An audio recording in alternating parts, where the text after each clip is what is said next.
Okay, before we start, can I just get confirmation that you guys can hear me, see me, as well as see the screen?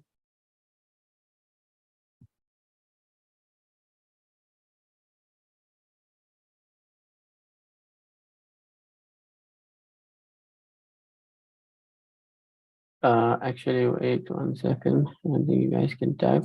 There we go. You guys should be able to type now. Please confirm that you guys can see the screen and see me and hear me clearly.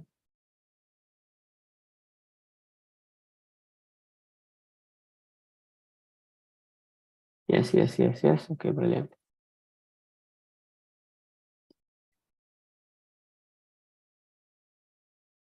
Okay, chat is disabled, can't hear. Okay, if you can't hear, you have to join the audio. Okay, just remember, guys, if anyone says in chat that they can't hear and you can hear, tell them to join the audio. Okay, perfect. Great. Thank you guys so much. Right. So as can be seen on the screen, today we are going to be starting with vertical projectile motion. Okay, in vertical projectile motion, you utilize your equations of motions formulas, however, in the vertical plane. Okay, previously when we did equations of motions, we used them in the horizontal plane, vertical plane. Now we're only going to be using them in the vertical plane, meaning up and down, essentially. Right. So let's read on a little bit of theory about this section. A projectile is an object that moves freely under the influence of gravity only. Okay, it is not controlled by any mechanism with your motor.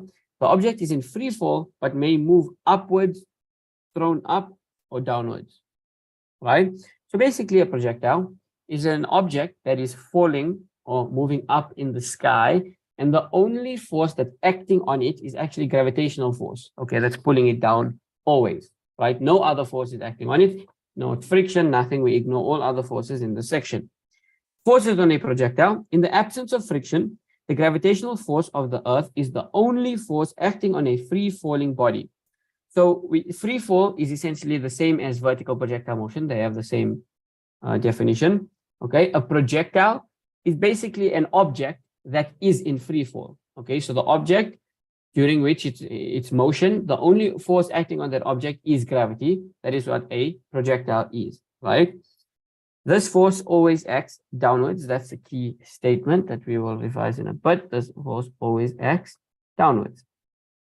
Because the gravitational force is always downward, a projectile that is moving upward must slow down. When a projectile is moving downwards, it moves in the direction of the gravitational force, therefore it will speed up. Okay, if you think logically, if you throw something in the air, it always speeds down and then comes back towards you. When it comes back towards you, it increases in speed the closer it gets to you. Okay, so basically, gravity is an acceleration that is always acting on objects downwards towards the Earth. So if you act against gravity, you are going to be slowing down. If you act with gravity, you're going to be speeding up. Okay, acceleration due to gravity. Okay, all free-falling bodies near the surface of the Earth have the same acceleration due to gravity. This acceleration is 9.8 meters per second to the -2 downwards. So this is the acceleration of gravity, right? Ignoring air resistance and friction. Okay, so remember, ignoring air resistance and friction. In a real life scenario, it's obviously impossible to ignore air resistance and friction because it exists. However, for the purpose of calculations in this question, we ignore air resistance and friction. We don't consider it. The only force, again, that we consider is that gravitational acceleration force. Okay, ignoring air resistance and friction, if a marble and a rock are released from the same height at the same time, they will strike the ground simultaneously and their final velocity will be the same. Their momentum and kinetic energy are not the same due to a difference in mass. If two objects are released from different heights, they have the same acceleration, but they strike the ground at different times and have different velocities. Okay, so this is important, right? If we look at this bold statement, it says if a marble and a rock are released from the same height at the same time, they will strike the ground simultaneously and their final velocity will be the same. Okay, that kind of doesn't make sense, right? But it's true. When we ignore air resistance and friction, irrespective of the mass of the object, okay, they will be traveling at the same speed. Okay. However, as you can see, right, their momentum, when it comes to momentum, and when it comes to kinetic energy, these formulas have mass in them. So of course they are affected by the mass. So because obviously a rock is heavier than a marble, right? So they are not the same. Momentum and kinetic energy not the same because of their difference in masses. And obviously we can see that those two are influenced by mass. Okay. So there's actually a YouTube video that I'll send you guys a link for, because I don't think it's like easy to just put up. I don't know how clear it would be if I display a YouTube video here, right? So it displays basically, I'll explain it. You guys can watch it another time. In an isolated system, so there's like this vacuum chamber place that they created, obviously very expensive, very big. It's an isolated system where there's no external forces within it. Okay, so there's no air friction. Okay, they've removed air friction completely. They drop a bowling ball and feathers from the same height at the same time. And yes, the bowling ball and the feathers. Okay, I'm not going to spoil it. You guys can watch it, right? So if two objects are released from different heights, they have the same. Okay, we read that already. Okay, here we go, right? These are the equations of motions that we utilize. The main difference you'll see is that now we use delta y. So it doesn't matter, you can use delta x, but delta y is basically in the vertical plane. Delta x would be in the horizontal plane. Okay, but that's why we are using delta y in this case. Delta y is displacement, vertical displacement. Delta t is time in seconds. The initial velocity. The final velocity. A is acceleration. Okay, it's always 9.8 meters per second downwards in this section, right? Because we're always dealing with projectiles which are only under the influence of gravity. So the acceleration in this section is constant. Let us discuss this concept. Gravity is always downwards. Now, some of us might have the notion in us that gravity is always negative. That is not true. Okay, gravity is not always negative. What is 100% true, however, is that gravity is always downwards. Okay, in this section, just like in momentum, direction is important, and we need to select a positive direction if it is not already given in the question. So we can either choose up as positive or down as positive. It depends on the question, and again, provided it's not already given in the question. So when we do take up as positive, however, when we take up as positive, okay, remember acceleration, gravitational acceleration is always downwards. So since it's in the opposite direction of the positive direction, it is be negative. So that's when you have a negative acceleration. When you're taking up as positive, your acceleration is going to be negative because, of course, acceleration is always downwards. So now what happens when you take downwards as positive?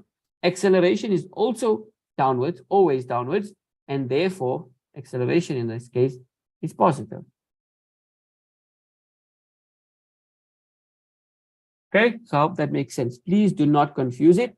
Okay, so in this case, it would be negative 9.8 meters per second to the negative 2. And here it would be positive 9.8 meters per second to the negative 2. Okay, again, the reason it's negative and positive is simply because of the direction that we choose as positive. Gravity is always downwards, key to understand. Next thing that's important to understand, distance and displacement. Okay, so it's concepts you learned maybe like in grade 10, I believe. Okay, but we're just going to revise it because it's important to understand it for this section, right? So let us discuss, and I'm not going to give you like a textbook definition, just a more or less understanding definition for distance and one for displacement, right? Let's just give us some space. Sorry, just give me 1 second.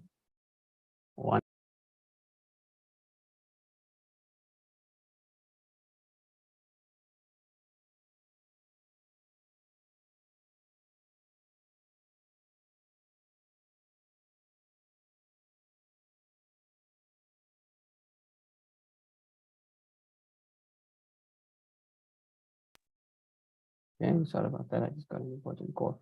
Okay, let's continue, right? So distance and displacement. Let's discuss the difference. So firstly, we need to remember that distance is actually a scalar quantity. and then displacement is our vector. So what does that mean? Scalar means that distance just has magnitude, okay? While displacement being a vector means that it has magnitude plus direction. Okay, so let's consider home and school, traveling from home to school, right? If I travel from home to school, okay, just from home to school, that's it. Okay, the distance that I've then traveled is 20 kilometers. Okay, what about when I travel back? All right, let's consider it. I travel back 20 kilometers. So someone tell me, what is the total distance that I've traveled? I've went from home to school, 20 kilometers, and I came back from school to home, 20 kilometers. What is the total distance that I've traveled?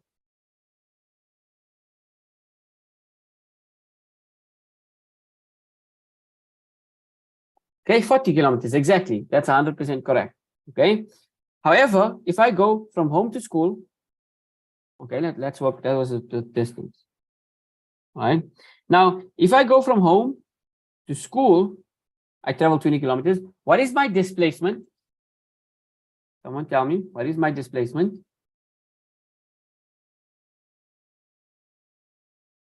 "20 kilometers to the right," correct. Okay, with direction is important. 20 kilometers to the right, that is my displacement.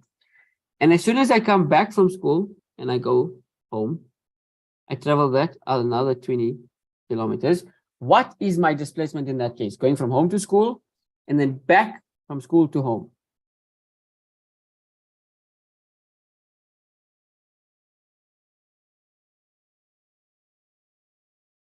Okay, very good, right? 0 kilometers. Clearly, it seems like you guys have a good understanding of what's the difference between distance and displacement. So roughly, we can just define our distance as the total length traveled. Okay, the total length traveled. So literally, like, no matter which path you took, you're going to count each and every single kilometer. Okay, and displacement, okay, we can just roughly describe displacement as the distance, okay, between start point and end point.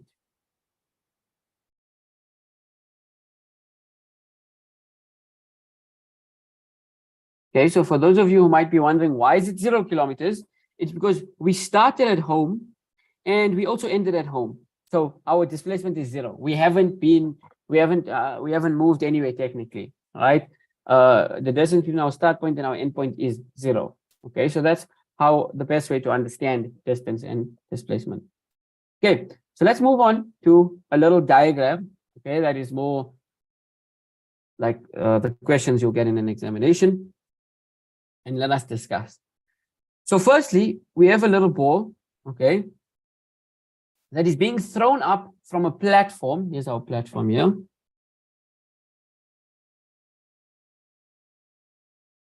This ball is being thrown from a platform, okay?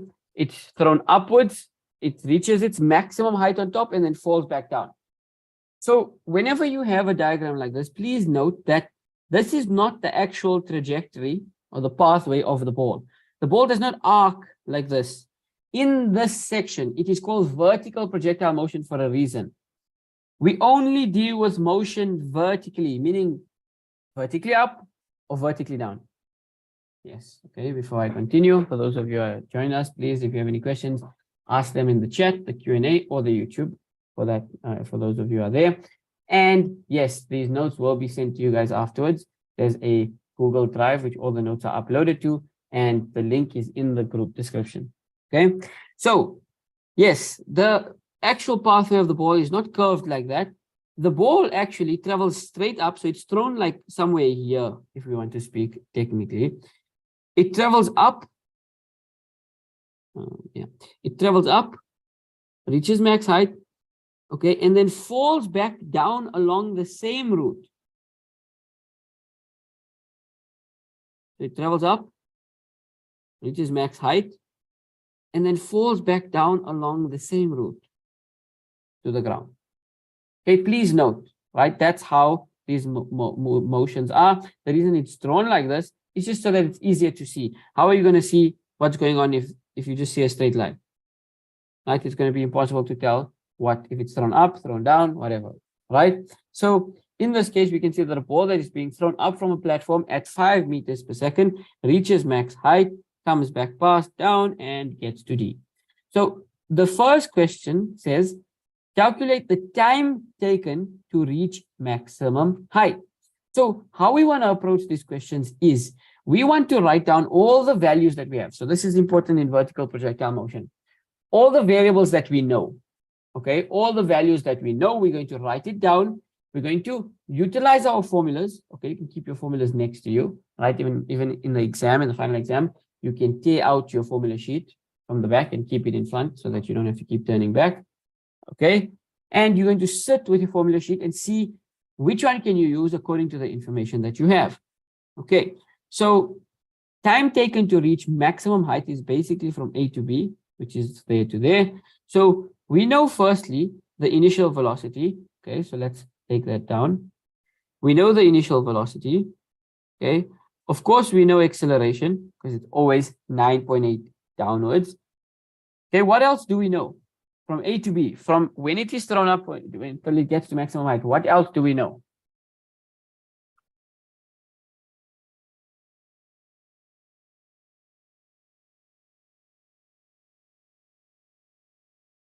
Final velocity. What is the final velocity?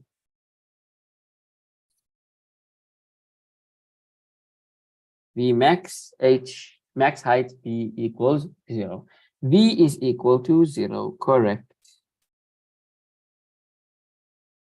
At max height, the velocity is 0.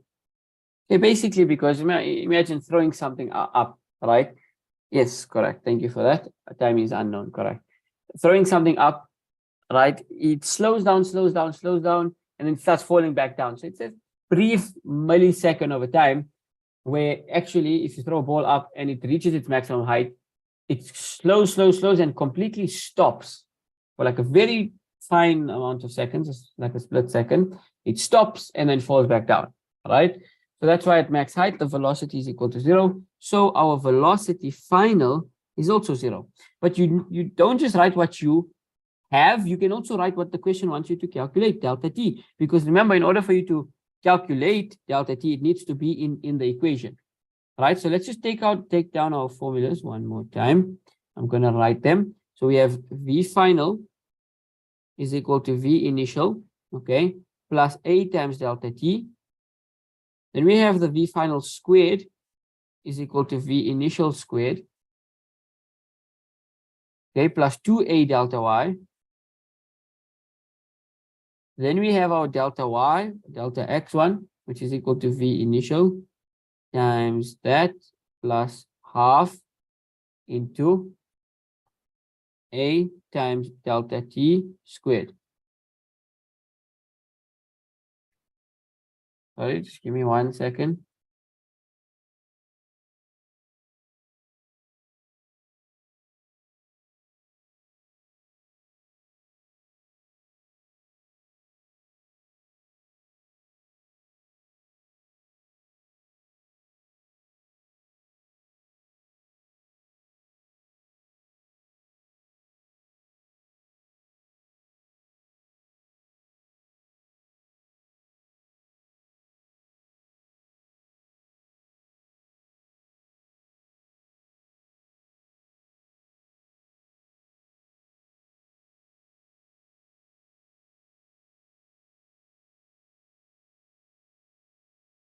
Okay, sorry, I'm back. Okay, so yes, right, delta y is equal to v initial times delta t plus half a delta t squared, and then we have delta y is equal to v initial plus v final over 2 times delta t. Okay, so depending on how you work, I just want to go through something quickly, right? So like I said, okay, let's do the first question, then we go through it. Perfect. So now we have the initial, a, v final, and delta t, right? So since we have these three things, and we want that, we need a formula that basically has all 4 of these variables. So we go here and we choose the formula that has all 4 of those variables, and it is the first one. Okay, v final is equal to v initial plus a times delta t. So let's write it down.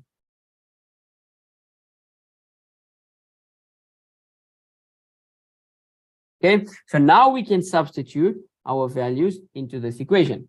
So our values are obviously, we know our values, we know V initial, we know A, we know V final as well. However, we didn't consider yet whether whether they're going to be positive or negative, because remember, again, just like with what you call momentum, direction is extremely important, right? So in this case, right, if the question does not already indicate to you which direction to take as positive, or alternatively, if you're dealing with a graph, okay, a graph generally indicates to you when we go through graphs which direction has been taken as positive. In this case, we will take up as positive, right? If you have to choose it yourself, you can choose anyone, right? It doesn't really matter. Generally, you want to choose the direction where most of the motion is taking place. So if most of it is moving up, you choose up as positive. If most of it is moving down, you choose down as positive. But you can always take up as positive. That will work 100% of the time, right? Again, unless they tell you which direction to choose. So firstly, V final, I'm going to need to substitute as 0 is equal to V initial. V initial was the speed at which it was thrown upwards. It is given as 5 meters per second. Since it's in the upward direction, it's in the positive direction. So it's going to be positive 5 plus acceleration. Acceleration in this section is constant. It's always downwards, okay? And because downwards is opposite to upwards, okay? Negative is opposite to positive. So downwards is going to be negative. So therefore, the acceleration is going to be negative 9,8, okay, times delta t, our unknown. Okay, our job is to isolate the variable. We take 5 over, it becomes negative 5 is equal to negative 9,8 delta t. You get a delta t of, let's get the exact value actually, 0.51 seconds. Okay, 2 decimal places is perfectly fine. Okay, so that's how we used, right? We had a certain variables known, one unknown. Okay, we've listed all of it, and we've identified our variable. I've identified the equation that contains all of those variables, and we utilize that equation to solve. Right. So one thing I just want you to note is, yes, that's one way of solving it. Now, it depends on the certain type of question that you're dealing with. Something that's also good to note is which variables each formula doesn't have, right? Generally, this helps when you're doing a lot of questions and you're used to these formulas. It can help you in certain situations. So I'm just going to note it to you either way, right? So this first one doesn't have delta y.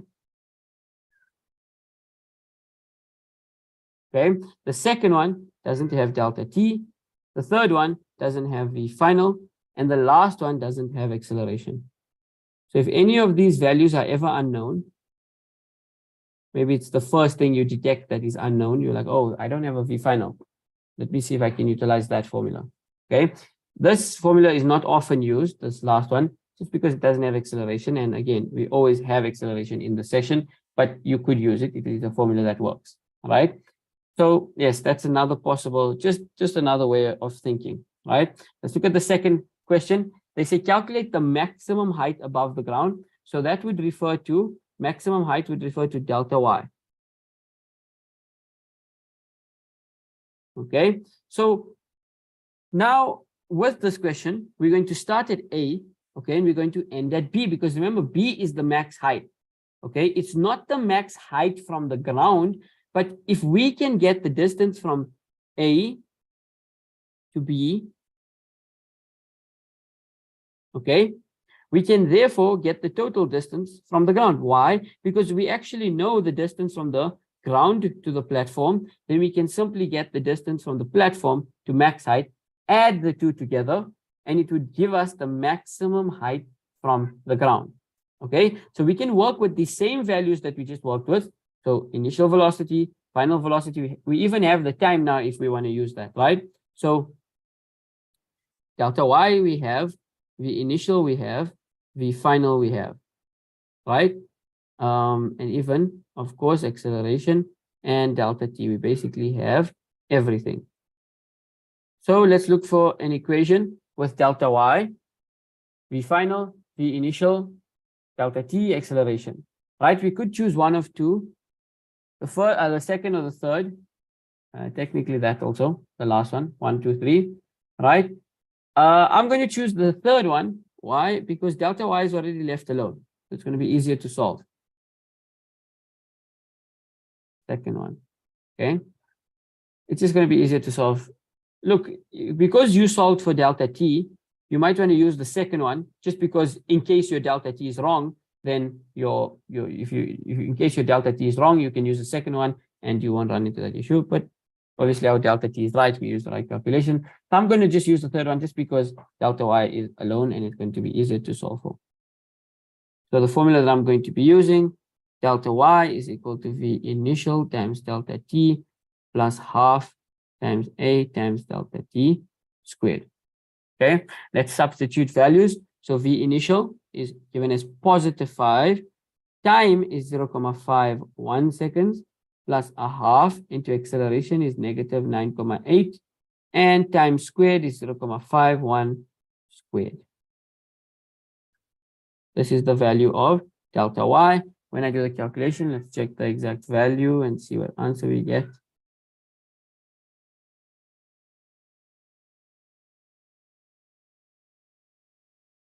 Okay, we get an answer of 1.325 meters. This is the delta y.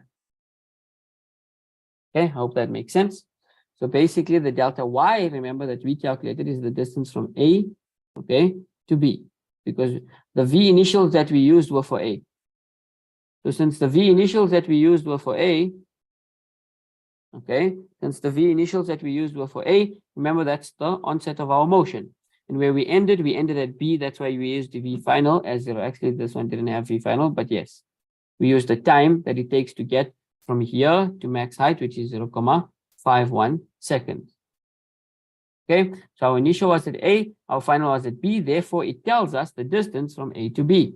Okay, and actually the fact that we get a positive answer, okay, when you do the calculations, you get positive 1.325. That indicates to us that it's in the positive direction. So starting from the bottom, going towards the top. Okay, that's important as well. Now they want us to calculate the maximum height above the ground. We've just calculated the maximum height above the platform.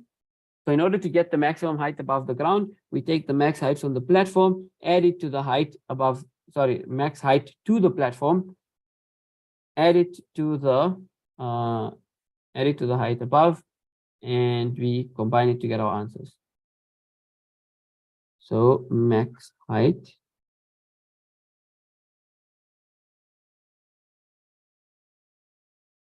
equals 30 plus 1.325 meters. This is equal to 31.325 meters. Okay. Do we have to state directions? If they're asking for vector quantity, for example, if they ask for displacement, yes, then you would. When they ask maximum height above ground, you don't have to state direction because it's just height. Okay. They're asking velocity as well. You would state direction because that's a vector quantity. A lot of the times they do say specifically like give the magnitude of the velocity and so on. Okay, let's look at question number 3. The velocity of the ball at D. Okay, so so they want this velocity here. So before we continue to that question, I want to discuss something. Okay. Is 1.325 right? I don't know, maybe I forgot to square. It might not be right. I didn't put 0.51. Yeah, okay, correct. You guys are correct. It is not correct. Let's change it. 1.276. Yes, we could round off to 3 decimal places. The reason for that is with meters, we have centimeters. Centimeters is 2. So technically, you can round off to 2 decimal places. So 1.28 meters. Okay. So then in this case, it would be plus 1.28, and it's going to be 31.28. 31.28 meters is the final answer. Sorry, thank you for that. Okay, so that's the maximum height above the ground. Okay, yes, so before we discuss the velocity of the ball at D, let us look at this, and I want to discuss something. So remember we said that the ball is here, okay, and it moves up, okay, and it moves up along a straight line. It reaches its max height, okay, and it comes back down along the same line, okay, all the way down. So the point at which it leaves, which is here, okay, is the same point it returns to. It goes up and returns to the same point. Okay, so that's important to understand. So in our diagram, okay, that basically means that A and C are the exact same position. A and C are the exact same position. So it comes from A, goes back, goes to B at max height, comes back down, back to A. Okay, we're just calling it C, obviously, because it looks like a different position in the diagram. But A and C are the exact same positions. That's important to note. Okay, then we need to discuss symmetry.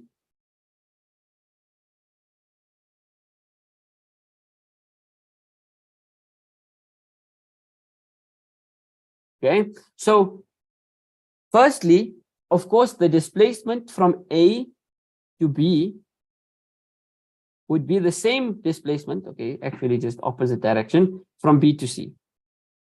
That's the first thing.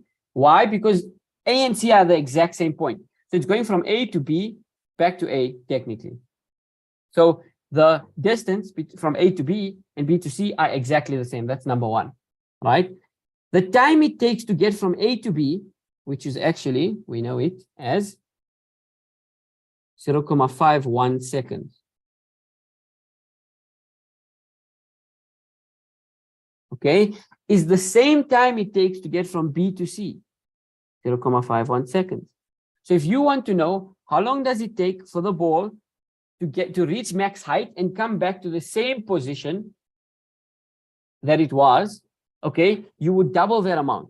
So the time it takes to get from max height to back to the platform, okay, you multiply. So you can calculate the time it takes to get from max height, to get from the platform to max height, and you double it to calculate the time it takes to go from the platform to max height back to the platform. Okay, so I hope that makes sense. There's a symmetry in time. It takes the same amount of time. So basically, if you're going to even throw something from the ground, for example, right? If you're going to throw something from the ground, it reaches max height in 2 seconds. It will take 2 seconds to come back down. Okay, again, we're talking about vertical. So obviously, I'm arching this just for the purpose of the diagram. But if you have to throw something up and it comes straight back down, the time it takes to get from the ground to max height is the same time it takes to fall down. So in this case, if it takes 2 seconds to reach max height, it will take 2 seconds again to come from max height back to the ground. Okay, I hope that makes sense. Let's talk about one last thing when it comes to the symmetry. So we talk about the distance is equal. The time it takes, okay, is equally split in half if you want to consider how long it's going to take to get to the exact same position it was. The other thing is the speed, okay? The speed at which it's traveling at C, or technically at A, because A and C are the exact same point. The speed is exact the same, okay? Notice I'm using the word speed and not velocity, because velocity is direction. When it is thrown up from A, it's traveling in the upward direction. When it comes back down to A or C, in that case, it is traveling down, and you need to know it will be at a speed, or at a velocity rather, of -5. In this case, it's -5 meters per second to the -1. Okay, I hope that makes sense.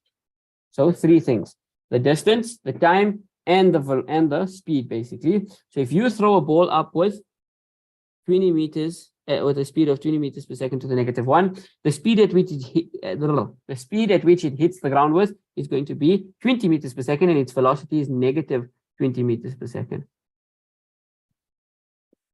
Okay, I hope everyone's on the same page. Right. Calculate number 3, the velocity of the ball at D. Okay, so the velocity of the ball at D, there's multiple ways you could do this. Okay, the key thing is your starting point. Okay, that's most important. Okay, is where are you starting your motion from? Where can you start your motion from? Like, do we have to start at A when the ball is initially thrown? Do we have to start at B from when it is at max height? Do we have to start at C from when it is already traveling down?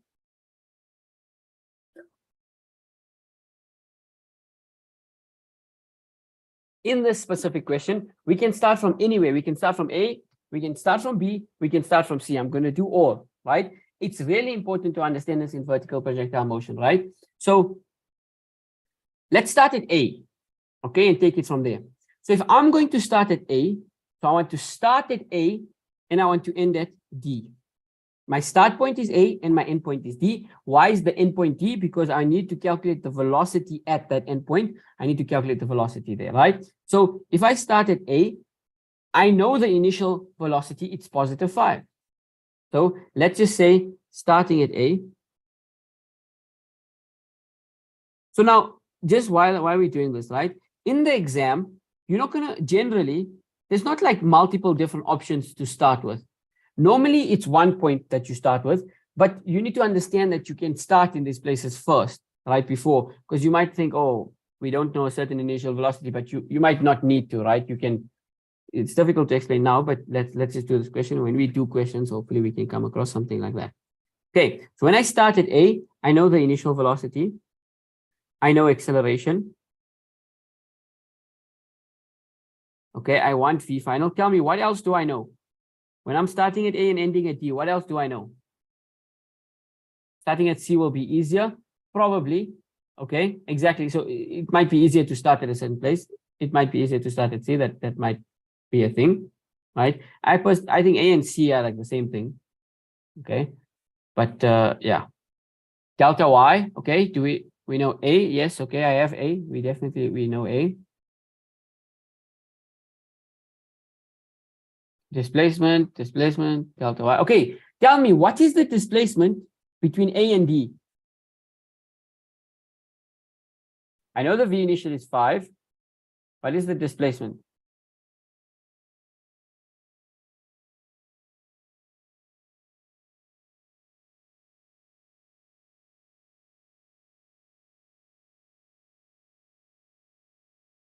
I don't know if you copied and pasted the previous person's answer. Okay, no, I'm just joking.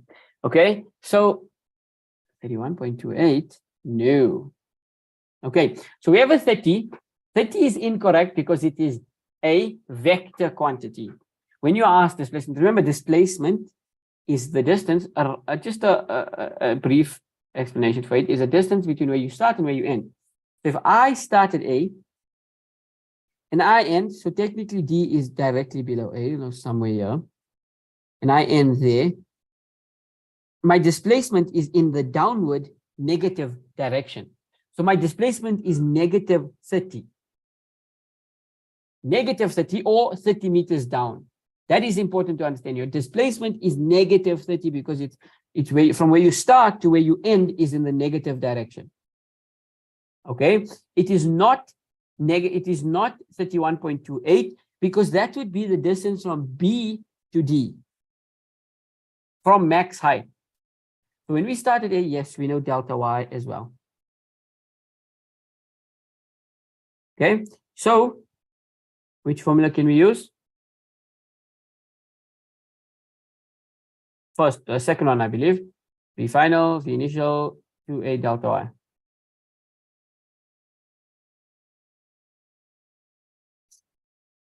V final squared is equal to V initial squared plus 2A times delta Y. So V final is what we want to calculate, right? V final squared. V initial, right? My V initial is, we're starting at A, so it's upward, in the upward direction, so it's positive. So my V initial is 5 squared plus 2 into, I'm taking upward is positive, so my acceleration, which is downward, is going to be negative. And most importantly, my displacement is negative 30. That is extremely important. My displacement is negative 30 because it's in the negative direction. I start above, I end below. That's a downward displacement. Downward direction is negative. Okay, so let me just do this calculation. We get 5 squared plus 2 into.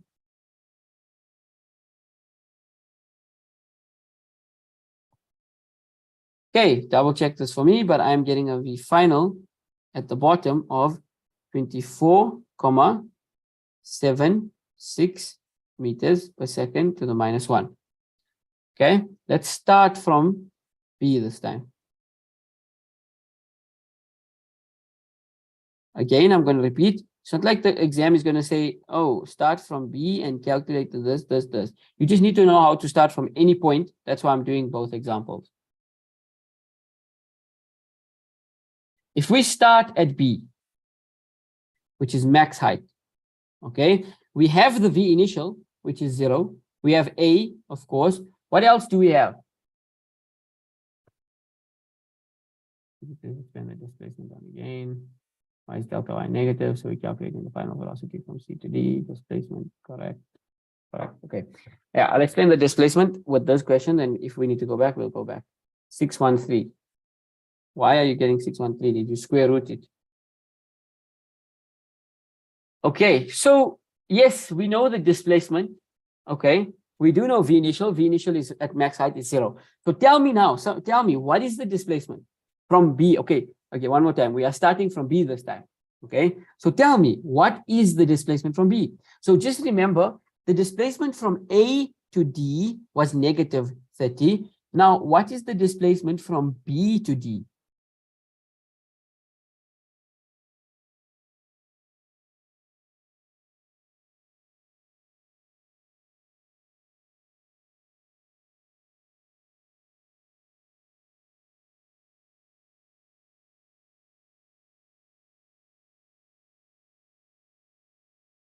Okay, so it's not 31.28, okay? It is 31.28 downwards.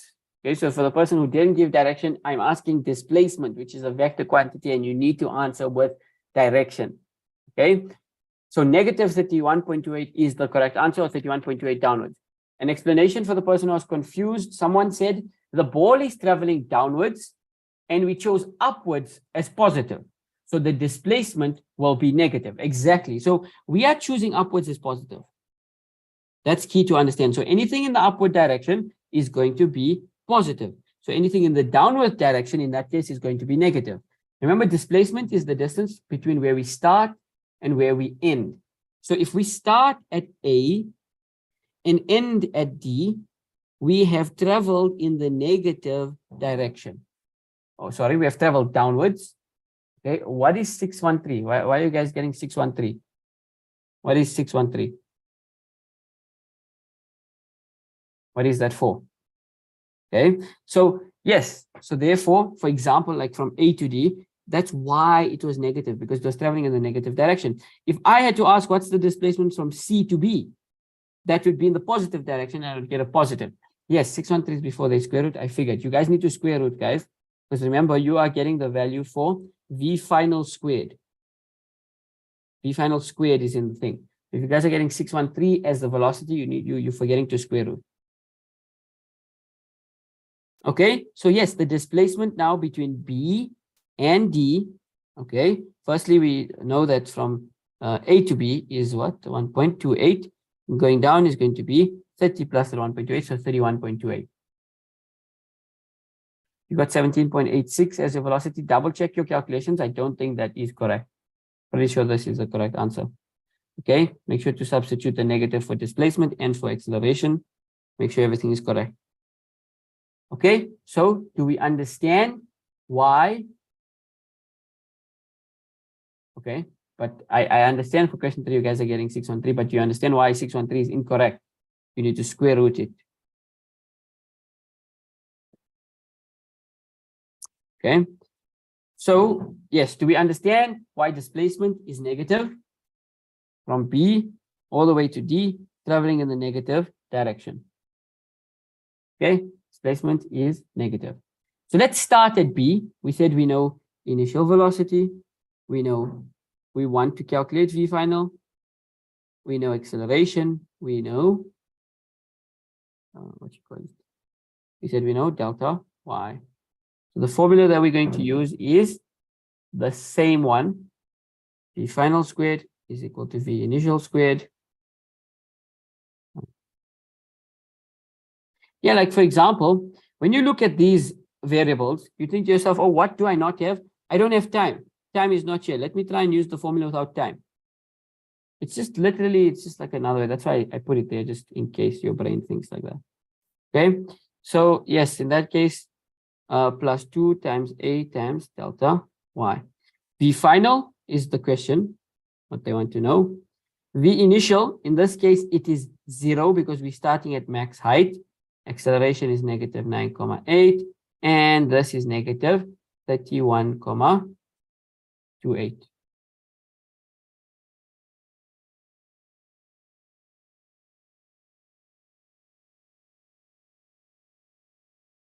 It's basically square root 2 into negative 9,8 into negative 31.28.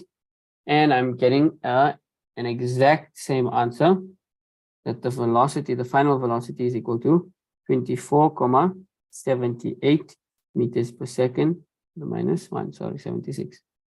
Damn, I'm getting an exact answer.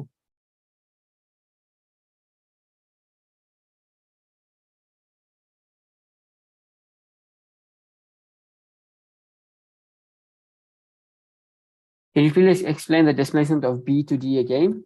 Okay, so the displacement as to why it's negative. You don't understand why V initial is 0? V initial is 0 because our initial starting point is B, and at max height, guys, at max height, the initial velocity is 0, always. So it reached max height at B. If our starting point is at max height, therefore our velocity the initial velocity is 0. Okay, very good, guys. 24.76, perfect, right? Okay, so yes, the displacement from B to D. So remember displacement we discussed, right? Distance and displacement. So the total distance is like the total length you travel, okay? And then distance is the distance between where you start and where you end. So from B to D, right? Obviously our starting point is B,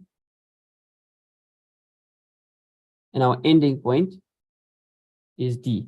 Now the person that asked the question, tell me, in which direction is that motion? Are we traveling upwards or downwards?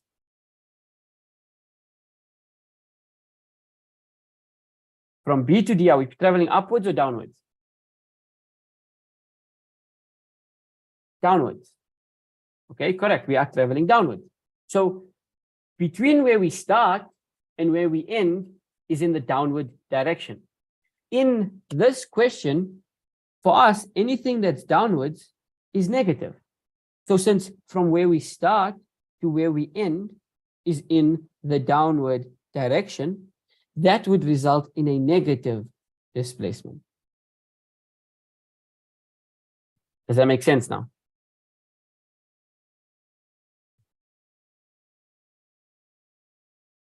Okay, if we had to start, let's do this. If we had to start at D, for example, and end at B, okay, the direction in which we are traveling is upward. And in that case, it would be positive because here we are taking upwards as positive. Where did the 1.38 come from in 31.8? So the 1.38, just 1 second. Okay, does that make more sense? Do we understand or do we still not understand? You can tell me if you still don't understand why it's negative displacement from B to D. Guys, want to answer this question quickly? Where did the 1.38 come from in 31.8? So we calculated in question 2, the maximum height above the ground. We calculated the distance from here to B. It was 1,28 meters. And therefore, the distance from the bottom to B is 30 plus 1,28, so 31,28 meters. So the distance from B to D, we know is 31,28.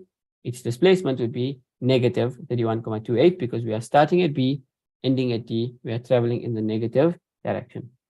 Okay, perfect. So let's start at C. Okay, so when we start at C, tell me, what is the V initial? I'm asking for the initial velocity at C. We're starting at C at ending at D.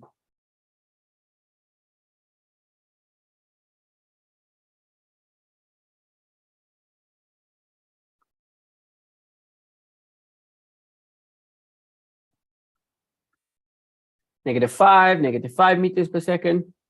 Okay, good. That is correct, right? It is -5. That's important. It's -5 meters per second. So when we start at C, we have V initial. We want V final. We have acceleration. What is the delta Y from C to D? What is the displacement from C to D?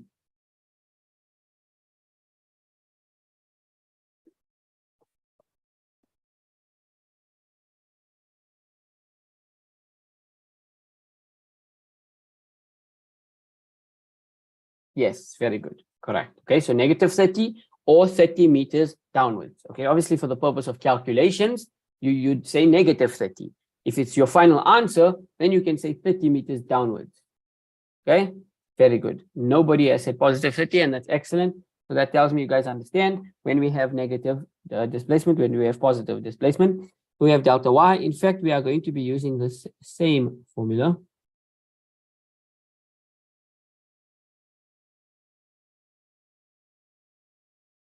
Now, in this case, V final is the question. V initial is negative 5 squared plus 2 into negative 9,8 times delta y, which is negative 30. So you'll see it's literally the exact same thing as this guy, okay? And it's just that one is 5 and one is negative 5, but because you're squaring it, it doesn't make a difference, okay? And it makes so much sense because A and C are the exact same place. So to get from A to D or C to D, it should be the exact same thing. Okay. And yes, of course, you're going to get an answer of the V final equal to 24,76.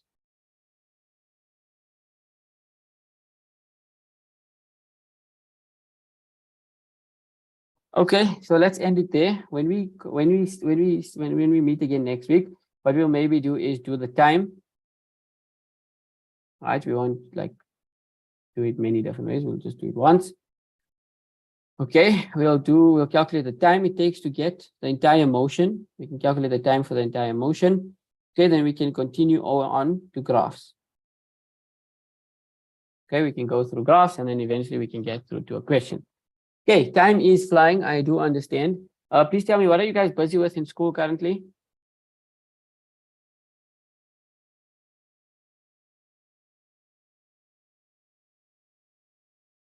What topics are you guys busy with in physics or chemistry? Okay, I expect most people to be on organic.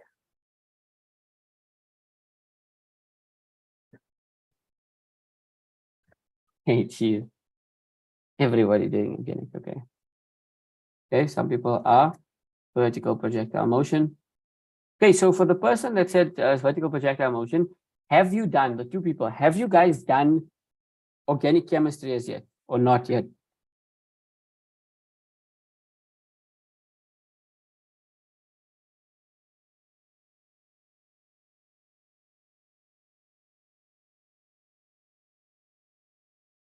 You guys are done with organic chemistry and you guys are starting vertical projectile motion. Okay, cool.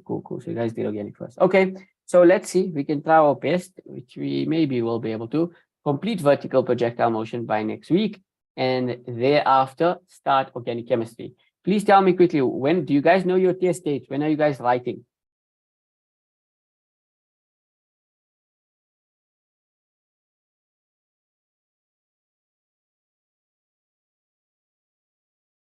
Momentum, organic, still momentum. Yo, if you guys are still on momentum, that is a little bit behind. I'm not gonna lie. Eh?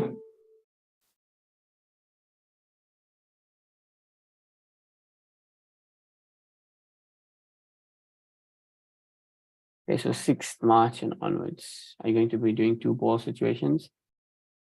Yes, hopefully we can get enough time to do those. 11 March, 10th, when you start writing what we write Monday and Thursday. Okay, cool. So yeah, let's see. Hopefully we can get done in time for everybody. But yeah, okay, let's end it there. Thank you guys so much for joining. I will see you guys next week, same time, where we will be completing vertical projectile motion. You guys are welcome. See you guys next week. Thank you. Assalamu alaikum.